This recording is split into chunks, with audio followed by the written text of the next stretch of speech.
je vais animer une balle qui va rebondir sur place à la même hauteur. Alors cette balle va rebondir sur ce rectangle qui va représenter le sol. Elle partira d'une certaine hauteur, descendra complètement à la verticale et ensuite, en prenant le même chemin, va remonter encore à la verticale. On va déterminer différentes hauteurs qui vont représenter la position de la balle pour chaque clé que nous allons dessiner. Et ces différentes hauteurs, bah, on va faire un spacing qui va faire en sorte que à chaque fois, dans ce cas-là, on va accélérer. Donc, on a un espace là, un autre ici, un autre là, et donc ça fait juste s'agrandir pour pouvoir représenter cette accélération. Et lorsque ça va remonter, on va avoir l'effet inverse. Donc, on va voir la plus grande distance qui va être tout en bas, celle qui va être proche du sol. Et ensuite, au fur et à mesure que ça va monter, la balle va être attirée par la gravité qui va l'attirer vers le bas. Et donc, du coup, ça va nous créer ce ralentissement. Donc ça, c'était l'explication de ce que je vais faire. Je vais préparer un petit peu ma scène. Donc j'ai plus de dessin, plus de clés d'animation. On peut voir que cette zone est vide. Et je vais travailler sur des layers. Donc je vais commencer par me créer un layer qui va être mon sol. Donc je vais le renommer SOL. Donc c'est fait. Alors ce sol va être représenté par ce rectangle. Alors je vais peut-être diminuer, enfin reculer la caméra et dessiner un rectangle et ça va être un rectangle rempli.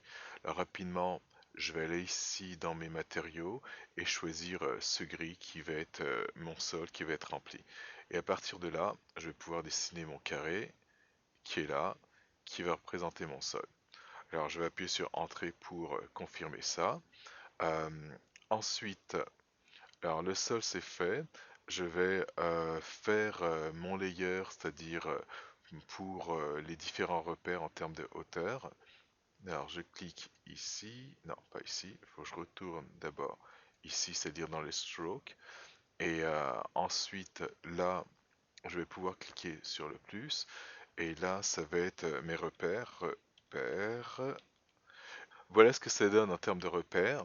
Et pour la construction de ces repères, j'ai utilisé cet outil qui me permet de faire des lignes droites. Donc j'appuie sur Shift et là je fais ma première ligne. Entrée pour confirmer. Ensuite, une fois que c'était fait, j'étais dans le mode Edit en haut à gauche. J'ai sélectionné au moins un des points de cette ligne et avec la touche L, ça va sélectionner les points qui sont liés à cette ligne. Et ensuite, avec Shift et D, j'ai pu en faire une copie et cette copie, ben, je la déplace. Donc on peut appuyer sur la touche G pour pouvoir déplacer une déjà présente. Exemple celle-là, si je veux la déplacer, je la prends. Ensuite j'appuie sur le L pour sélectionner les autres points et G pour pouvoir la déplacer comme je veux. Donc c'est comme ça que j'ai créé ces courbes. Je vais retourner dans le mode Draw pour pouvoir dessiner. La touche B pour le Box Select, une sélection en boîte. Et là, je vais pouvoir sélectionner tout ça en fait dans le but de les effacer. Alors je vais d'abord me remettre ici en Draw et je vais recommencer. Alors B, et je pars de là, et là j'ai effacé tout ça. Alors à partir de là, je vais me créer un nouveau layer, et sur ce layer, il va y avoir cette balle. Donc je vais appeler ça balle. Et encore une fois, ce que je vais faire, c'est je vais cliquer sur le cadenas de façon à ne pouvoir dessiner uniquement sur mon layer balle. Et là, à partir de là, je vais pouvoir dessiner, c'est-à-dire mes différentes positions de balle. Alors le temps, je vais le réduire, je vais le mettre à alors combien de frames? Je pense que à 30 frames, ça va être assez. Donc je vais mettre ça à 30 frames. Et ici, je vais changer ça. Parfait.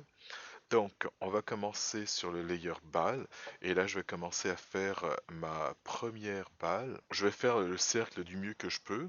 Ce que je pourrais faire, c'est tricher, utiliser cet outil-là et faire un cercle avec cet outil-là.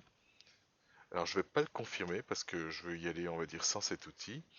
Et sinon, bon, bah, avec le pencil ici, enfin le crayon, bah, je vais pouvoir faire mon premier cercle.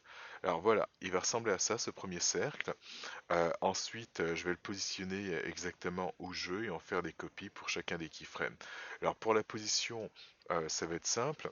Alors premièrement, je vais utiliser mon zoom, en fait, rapprocher la caméra exactement, de façon à un peu mieux voir mes différentes lignes.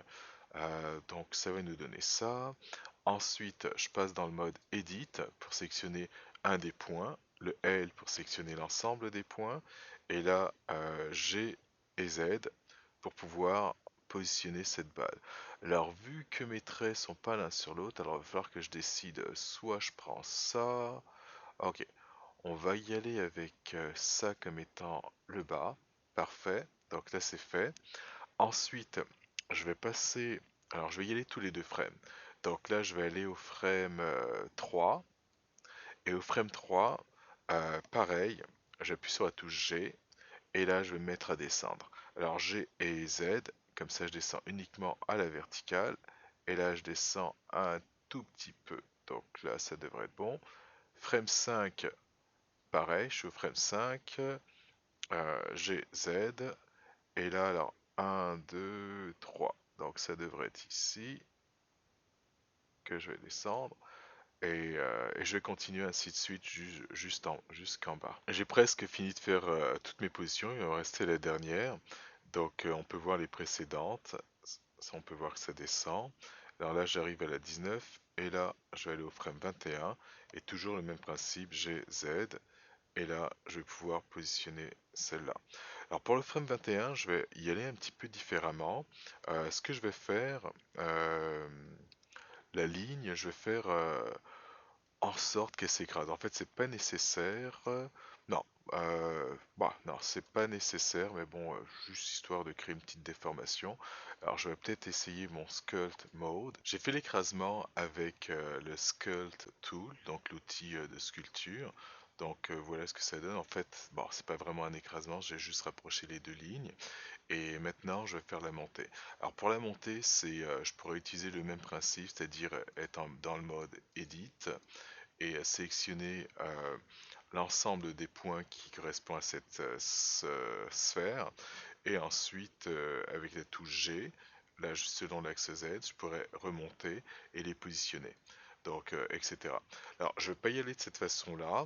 Une autre façon, ce que je pourrais faire, c'est tout simplement copier les keyframes existants, comme celui-là, ça correspond à cette hauteur-là.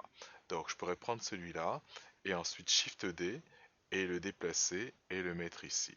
Et ainsi de suite, faire ça jusqu'à la fin. Les clés ont été copiées jusqu'à la fin, on peut voir que ça descend, ça remonte. Alors on va tester l'ensemble, je vais appuyer sur la touche P pour pouvoir avoir un preview. Et enfin, le preview, c'est-à-dire déterminer la zone que je veux, sur laquelle je veux le preview. Alors je vais recommencer, alors P, je pars de là, et je vais sans doute m'arrêter ici au frame 42. Alors mon dernier keyframe est au frame 41, ensuite on va voir un frame avant d'arriver à celui-là. Ou en fait le dernier je pourrais l'enlever parce que le dernier et le premier sont les mêmes, donc du coup je pourrais l'enlever si je le voulais. Euh, je pense que ça va être une bonne idée de l'enlever. Bon, on va faire jouer ça comme ça pour voir ce que ça donne. Donc, play. Je vais cacher les repères. Voilà ce que ça donne. On va peut-être bouger ça. La mettre là. Ça nous donne ça. Alors, vu que le frame 1 et le dernier sont les mêmes, donc cette position-là ainsi que celle-là sont les mêmes, je vais effacer cette position-là.